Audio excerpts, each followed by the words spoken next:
Nah, ini beberapa pertanyaan yang sering muncul. Kalau cairan antiseptik tidak ada, bisa pakai air dan sabun.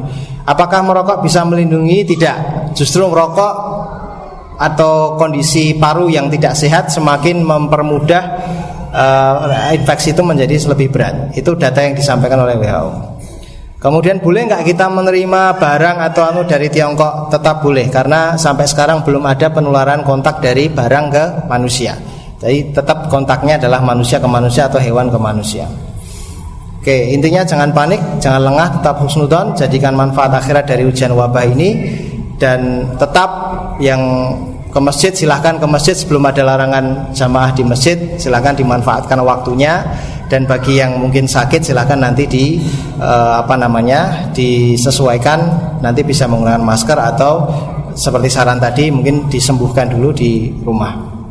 Ya, ini beberapa doa yang bisa Bapak Ibu sekalian praktekkan. Ini doa zikir pagi dan petang. Salah satunya adalah doanya Rasulullah, Bismillahilladzi la yadurru ma'asmihi syai'un fil ardi wala fis samai wa huwas samiul alim. Dibaca setiap habis subuh dan sore. Sore itu bisa habis asar atau habis maghrib. Ini doa berlindung dari berbagai penyakit jalil. Allahumma inni a'udzubika minal barasi wal jununi wal judami wa sayyi'il asqam. Silahkan nanti bisa googling, bisa dihafalkan, didoakan setiap hari, dibaca setiap hari. Semoga Allah bisa menjadi bagian dari kita, ikhtiar untuk melindungi diri kita dan keluarga kita. Dan tetap bersedekah Bapak Ibu sekalian. Ya, ini saya ambil meme yang luar biasa sekali, bahwa sampai sekarang mungkin 4.000 yang meninggal, tapi yang meninggal karena kelaparan, yang meninggal Suriah kemarin dalam 3 bulan 1.300 yang meninggal di bom, di Gaza, di Rohingya, ya, banyak di Yaman sekarang juga sedang kelaparan. Monggo, itu sebenarnya kalau didata kematiannya jauh lebih banyak, ya. Musibah akibat tangan manusia itu jauh lebih banyak. Maka tetap bersedekah, semoga ini jadi wasilah tawasul kita untuk kemudian nantinya bisa melindungi kita dari bala. Nah, ini bagi yang merokok, ini saran dari Kementerian Kesehatan. Salah satunya juga ini ada sebuah meme yang cukup menarik. Manusia lebih takut corona dibanding rokok. Nah, ya, kalau corona itu katanya bisa menghilangkan dosa, tapi rokoknya malah bisa menimbulkan dosa. Salah satunya juga rokok menjadi satu faktor yang memperberat kondisi infeksi COVID-19.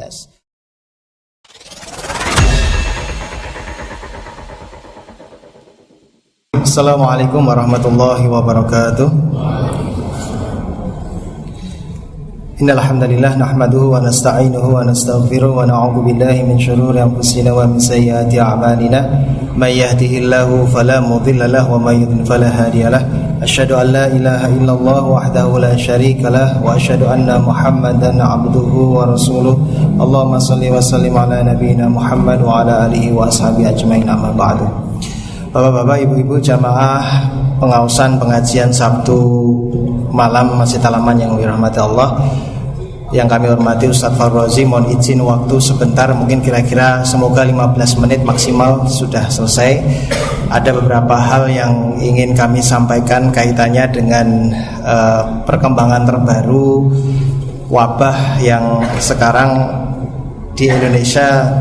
Terakhir tadi CNN Indonesia mengabarkan 96 positif di Indonesia, dan Yogyakarta disebut sebagai salah satu yang masuk wabahnya. Jadi ada 1 positif di Sarjito, tapi mungkin barangkali ini nanti menunggu konfirmasi resmi dari pemerintah. Tetapi info memang di CNN Indonesia disebutkan ada beberapa daerah yang sudah dinyatakan sebagai wabah. Salah satunya adalah Yogyakarta. Jadi ini perkembangan terakhir, dan barangkali nanti yang ingin kami sampaikan di sini adalah beberapa hal kaitannya dengan sekilas tentang COVID-19, tentang coronavirus, lalu juga tentang beberapa hal kebijakan pencegahan secara praktis yang barangkali Bapak Ibu sekalian bisa lakukan, termasuk kaitannya nanti beberapa amalan-amalan atau hal-hal yang barangkali nanti juga bisa menjadi catatan atau menjadi amalan yang bisa kita mulai kembali. Baik, kita tahu bahwa ini saya ambil sumbernya dari WHO dan dari beberapa slide resmi dari Pemprov DKI, dan ada beberapa sumber lainnya yang kami ambil yang tidak bisa kami sebutkan satu-satu. Ya, jadi coronavirus itu disebut coronavirus karena virus itu berbentuk seperti ada mahkotanya. Ya, jadi kalau Bapak Ibu dulu atau jamaah sekalian dulu masih ingat ada SARS, ada MERS, sebenarnya ini adalah virus yang satu keluarga besar.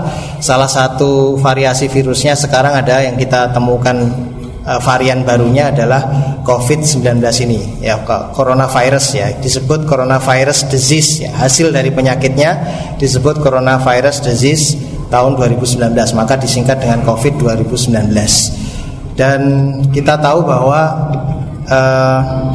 secara singkat coronavirus ini menginfeksi baik hewan maupun manusia. Jadi ada terlaporkan bahwa hewan maupun manusia terkena infeksinya.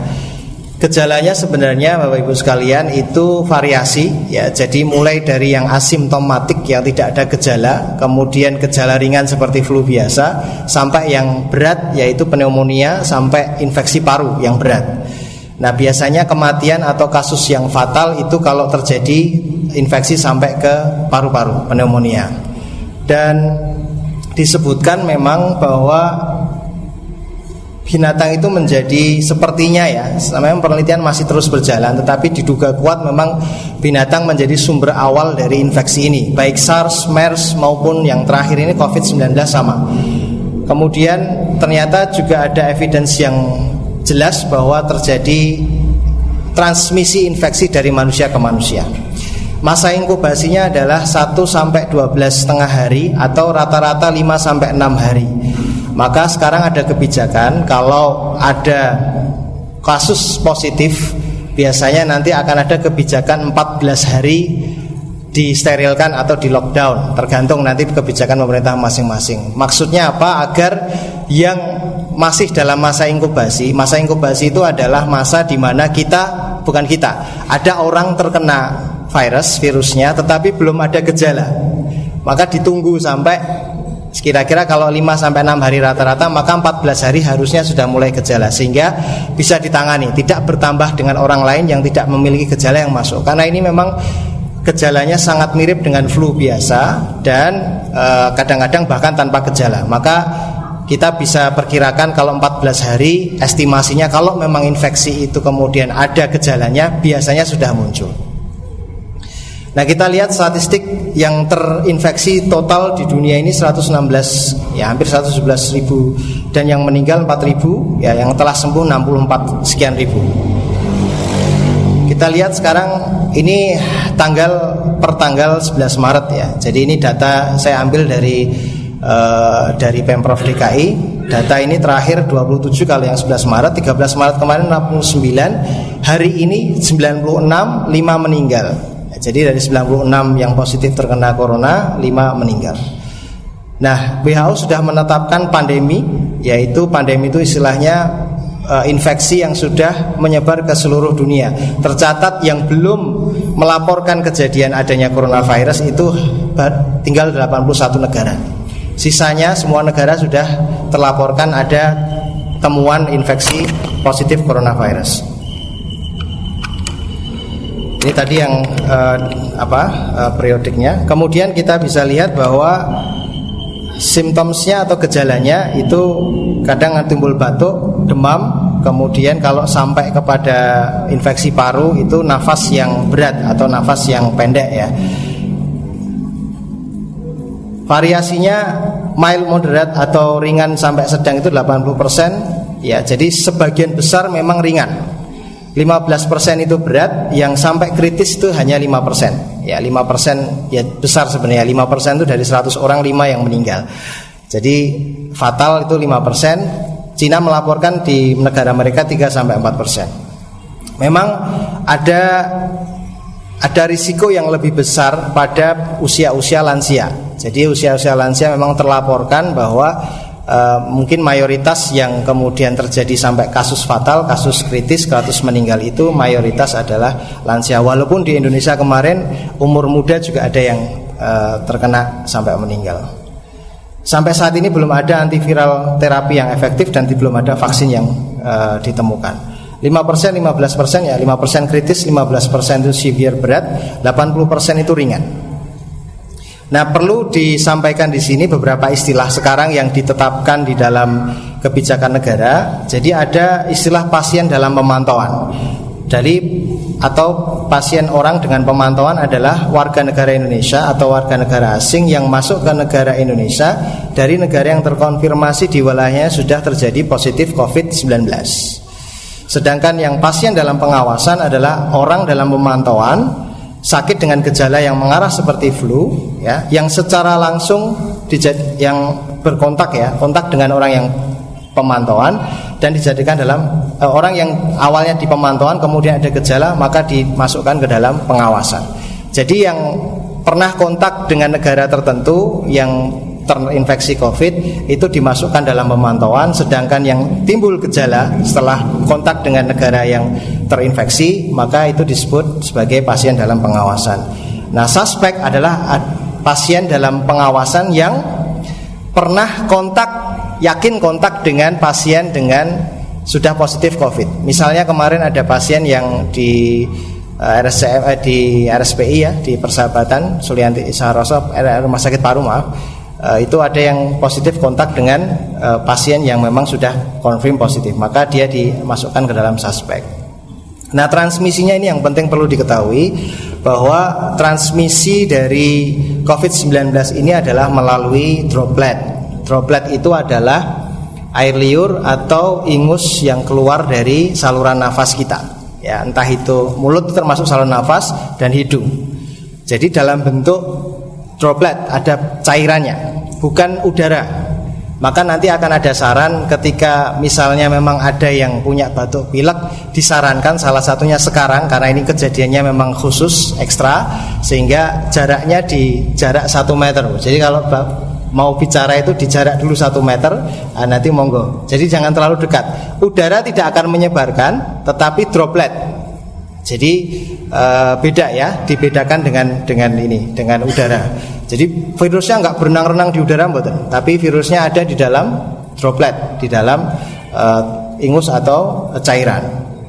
Nah, PBB menyebutkan, di WHO menyebutkan bahwa menarik bahwa sementara yang dilaporkan, yang yakin dilaporkan adalah penularan dari orang yang mendapatkan gejala, yang sudah ada gejala. Jadi kadang-kadang orang yang punya positif tapi tidak bergejala itu belum terlaporkan, atau saya nggak tahu, ini belum terlaporkan. Minimal data dari WHO disampaikan yang tanggal Februari 2020, mereka mengatakan bahwa data yang mereka dapatkan adalah transmisi hanya dari orang yang punya gejala. Jadi orang yang belum punya gejala itu belum terlaporkan bisa menularkan atau ada kasus penularan. Walaupun tetap ada kemungkinan karena penelitian ini masih terus berjalan.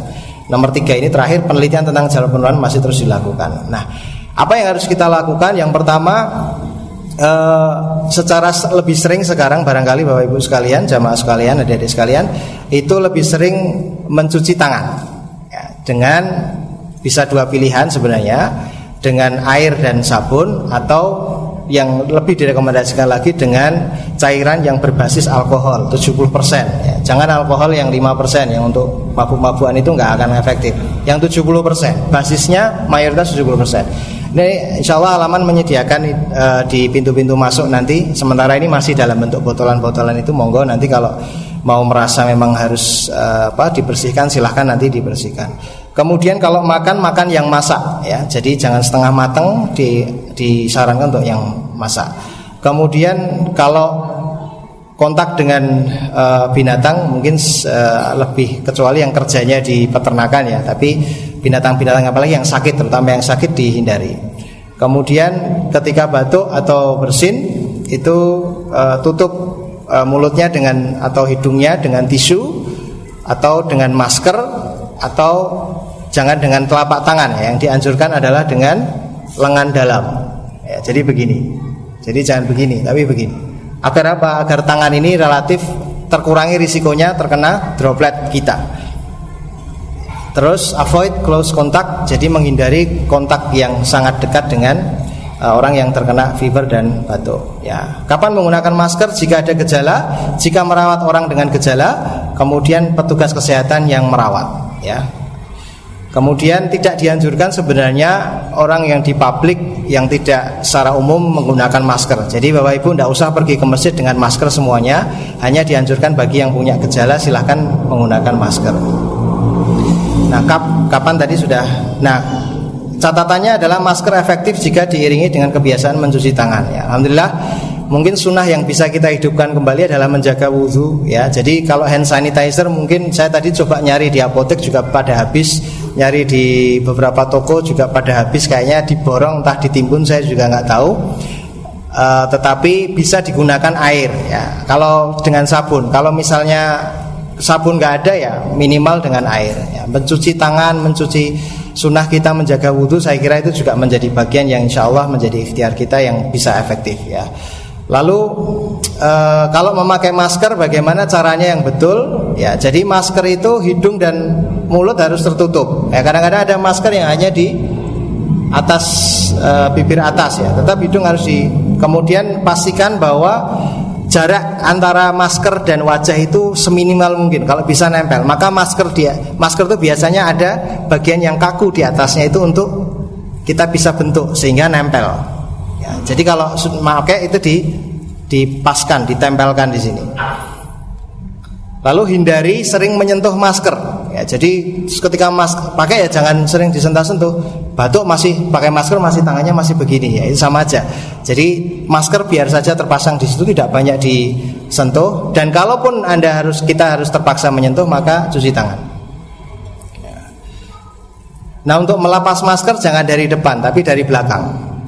Kalau bisa bagian maskernya jangan tersentuh. Jadi kalau pakai tali atau pakai karet silahkan dilepas, kemudian menyentuh bagian dari talinya atau karetnya. Nah, setelah melepas juga dicuci tangannya dan membuangnya juga jangan sembarangan, tasih di tempat sampah yang tertutup. Terus masker juga jangan digunakan dalam waktu yang lama ya, nanti 2 hari 3 hari reuse ya. Hari ini pakai, besok masih pakai masker yang sama ya. Kalau sudah lembab dibuang, kira-kira sudah 1 hari atau sebelum 1 hari tapi sudah lembab, silahkan langsung dibuang sehingga kita bisa menggunakan yang baru. Nah, cuci tangan bagaimana cuci tangan yang benar ya, ada 6 langkah ya. Jadi kalau Bapak Ibu sekalian menggunakan hand sanitizer, ini biasanya di TK-TK sekarang sudah diajarkan. Jadi turunkan atau tuangkan sabun di atas telapak tangan, lalu diusap memutar merata ya. Lalu langkah kedua adalah punggung tangan ya, hampir kayak wudhu sebenarnya, sela-selanya harus ini teori baru yang sebenarnya sudah dilakukan Rasulullah lama ya. Jadi telapak tangan sela-sela ini jari-jari, lalu kemudian baru depan baru di punggung tangan kemudian baru depan. Lalu dilanjutkan langkah keempat, sisi dalam ya. Jadi gini, dioleskan begini, digosokkan. Lalu baru jari jempol diputar keluar begini, diputar begini, lalu terakhir baru ujung jari. Ya, ini dilakukan selama 20 sampai 30 detik. Monggo nanti dipraktekkan. Banyak di Google, silahkan bisa download di Google, banyak contoh. Ya, ini etika batuk bersin ya. Sambil kita belajar bagaimana batuk dan bersin yang betul, pakai tisu atau pakai lengan dalam. Ya, jangan pakai telapak tangan. Lalu bagaimana kalau bepergian?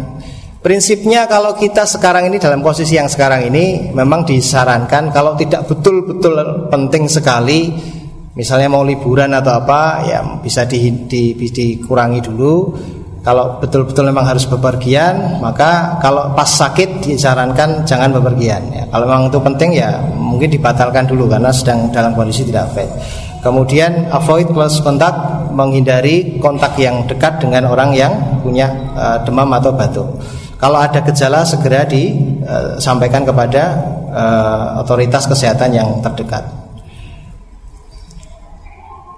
Nah, ini ada saran juga avoid touching eyes, nose and mouth. Jadi menghindari banyak menyentuh mata, hidung dan mulut ya.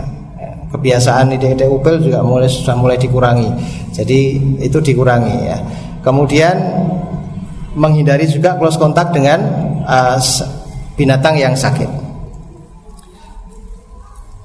Tadi sudah kami sampaikan. Dan meludah ya. Jadi meludah mohon diingatkan juga, kalau ada yang meludah sembarangan diingatkan. Saya sekarang jarang melihat orang meludah sembarangan, kecuali kalau pas jogging masih ada. Tapi kalau pas di jalan-jalan jarang. Tapi mohon, meludah sembarangan merupakan satu etika yang harus kita hindari, satu kebiasaan yang harus kita hindari. Oke, ini kaitannya dengan masjid ya. Jadi DMI dan Dinas Kementerian Kesehatan sudah memberikan sosialisasi bahwa teratur menjaga kebersihan lantai masjid. Di Jakarta sekarang karpet itu pada digulung. Sebenarnya bukan masalah karpetnya, masalah membersihkannya saja. Kalau karpet digulung itu artinya apa? Ngepelnya lebih mudah. Ya, tapi kalau kita bisa membersihkan harian karpetnya, kemudian ventilasi udara juga bisa kita atur dengan baik ya. Termasuk ruang ber-AC disarankan juga tidak 24 jam ber-AC. Dikasih jeda waktu untuk ventilasi udara ya. Insyaallah di halaman ini subuh dengan ada beberapa waktu yang kita tidak menggunakan AC agar ventilasinya berjalan. Oke. Kemudian tadi di tempat wudhu menggunakan desinfeksi. Kemudian menghimbau para jamaah sholat agar membawa sajadah atau sapu tangan kain bersih sendiri sebagai alat sujud. Monggo bagi yang kira-kira merasa lebih safe dengan membawa sajadah, atau kalau biar nggak mengganggu soft bisa menggunakan sajadah yang kecil. Jadi tetap hanya untuk sujudnya saja, karena yang kita pentingkan adalah dropletnya. Kalau sajadah yang besar kadang-kadang kita bikin renggang softnya, kita pakai yang kecil yang hanya untuk sujud saja, sehingga softnya tetap bisa rapat. Kemudian yang sakit mungkin bisa dipertimbangkan untuk memakai masker ya, disarankan untuk memakai masker, atau kalau memang betul-betul dalam kondisi yang tidak fit ya, sementara ini karena ini kondisi yang spesial untuk bisa sholat mungkin di rumah ya, sama lihat ikut mengawasi penyebaran penularan virus corona di wilayah masing-masing. Nah, ini beberapa pertanyaan yang sering muncul. Kalau cairan antiseptik tidak ada, bisa pakai air dan sabun. Apakah merokok bisa melindungi? Tidak. Justru merokok atau kondisi paru yang tidak sehat semakin mempermudah infeksi itu menjadi lebih berat. Itu data yang disampaikan oleh WHO. Kemudian boleh nggak kita menerima barang atau dari Tiongkok? Tetap boleh, karena sampai sekarang belum ada penularan kontak dari barang ke manusia. Jadi tetap kontaknya adalah manusia ke manusia atau hewan ke manusia. Oke, intinya jangan panik, jangan lengah, tetap husnudzon, jadikan manfaat akhirat dari ujian wabah ini. Dan tetap yang ke masjid silahkan ke masjid, sebelum ada larangan jamaah di masjid silahkan dimanfaatkan waktunya. Dan bagi yang mungkin sakit silahkan nanti disesuaikan, nanti bisa menggunakan masker atau seperti saran tadi mungkin disembuhkan dulu di rumah. Ya, ini beberapa doa yang bisa Bapak Ibu sekalian praktekkan. Ini doa zikir pagi dan petang. Salah satunya adalah doanya Rasulullah, Bismillahilladzi la yadurru ma'asmihi syai'un fil ardi wala fis samai wa huwas samiul alim. Dibaca setiap habis subuh dan sore. Sore itu bisa habis asar atau habis maghrib. Ini doa berlindung dari berbagai penyakit jelek. Allahumma inni a'udzubika minal barasi wal jununi wal judami wa sayyi'il asqam. Silahkan nanti bisa googling, bisa dihafalkan, didoakan setiap hari, dibaca setiap hari. Semoga Allah bisa menjadi bagian dari kita, ikhtiar untuk melindungi diri kita dan keluarga kita. Dan tetap bersedekah Bapak Ibu sekalian ya. Ini saya ambil meme yang luar biasa sekali, bahwa sampai sekarang mungkin 4.000 yang meninggal, tapi yang meninggal karena kelaparan, yang meninggal Suriah kemarin dalam 3 bulan 1.300 yang meninggal di bom, di Gaza, di Rohingya ya, banyak di Yaman sekarang juga sedang kelaparan. Monggo, itu sebenarnya kalau didata kematiannya jauh lebih banyak ya. Musibah akibat tangan manusia itu jauh lebih banyak. Maka tetap bersedekah, semoga ini jadi wasilah tawasul kita untuk kemudian nantinya bisa melindungi kita dari bala. Nah, ini bagi yang merokok, ini saran dari Kementerian Kesehatan. Salah satunya juga ini ada sebuah meme yang cukup menarik. Manusia lebih takut corona dibanding rokok. Nah ya, kalau corona itu katanya bisa menghilangkan dosa, tapi rokoknya malah bisa menimbulkan dosa. Salah satunya juga rokok menjadi satu faktor yang memperberat kondisi infeksi COVID-19. Allahu a'lam bishawab. Semoga ini bisa menjadi manfaat buat kita, bisa menjadi amalan nantinya, dan tetap mengikuti perkembangan, dan semoga Allah jaga negeri kita, jaga jamaah kita, jaga masyarakat kita dari wabah dan dari bala, dan semoga Allah jaga diri kita dan keluarga kita tetap menjadi sehat dan tetap dalam kondisi afiat. Demikian, terima kasih. Assalamualaikum warahmatullahi wabarakatuh.